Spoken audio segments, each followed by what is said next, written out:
There are many ways to check the quality of a game for a punter.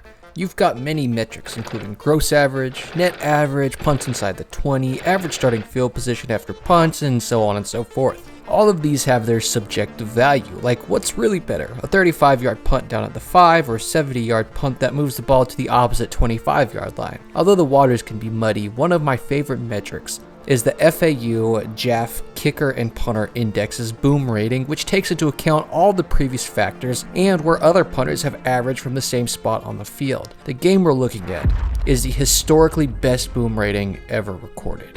It was a perfect storm. San Diego State taking on the Idaho Bengals, and the stage is set for it to be a defensive grindy match. Although the Bengals came out the gate swinging, going for a 75-yard touchdown on the second play of the game, you'd quickly see this wasn't going to be the tone, as quickly into the first drive for the Aztecs we see the man of the hour come out, Jack Browning.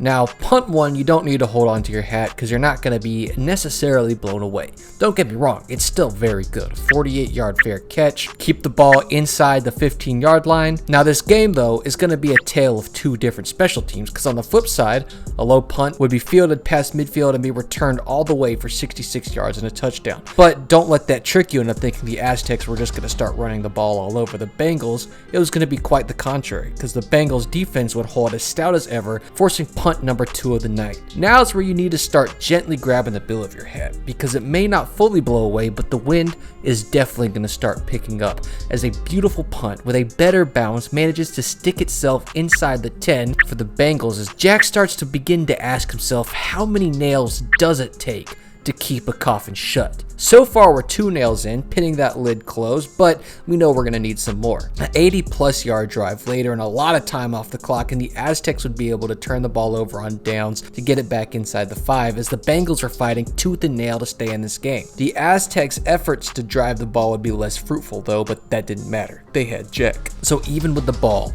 on the minus 38-yard line, it doesn't matter because 59 yards later, off the foot of Browning meant that the Bengals would have to start inside their own 5, with the ball finding its way into the arms of Jordan Byrd once again inside the 3, as Jack would put one more nail into that coffin. Now, if you're not full force holding your hat onto your head, now might be the time. Because after that, we would go on to see a punt go extremely awry. A gaggle of goofs meant that the Aztecs would start with the ball on the plus side of the field, but like most people do to the second letter of the first word of any sentence, they would not capitalize in this position. And why not? They had Jack. He drops the nose and boom. 38 yards down the field once again, and our boy Jordan Byrd is holding the ball, this time at the 1-yard line, as the Bengals head coach is likely breaking his second clipboard of the day. To cap this off, after getting the ball back and going 3 and out one more time before the half ends, they let Jack Browning punt once again. But this time, he decides to keep Byrd away from getting all the credit, so he just kicks it out of bounds, this time inside the 5, with it going out at the 4. At this point, the average jaw in the stadium was unhinged from the respective head it was previously attached to. Amazing does less justice to this situation than using big to describe Mount Everest. But the crazy part is it's still not over. Because in quarter 3, Jack gets to actually kick a field goal, meaning on top of everything else he's done, he's also just put 6 points on the board with his extra point contributions tacked on as well. But for his final act, the game winding down, seconds left in the 3rd, and Jack still sees the top of that coffin just a jiggling, trying to bust open. So in his last punt attempt of the game, he lets off another rocket.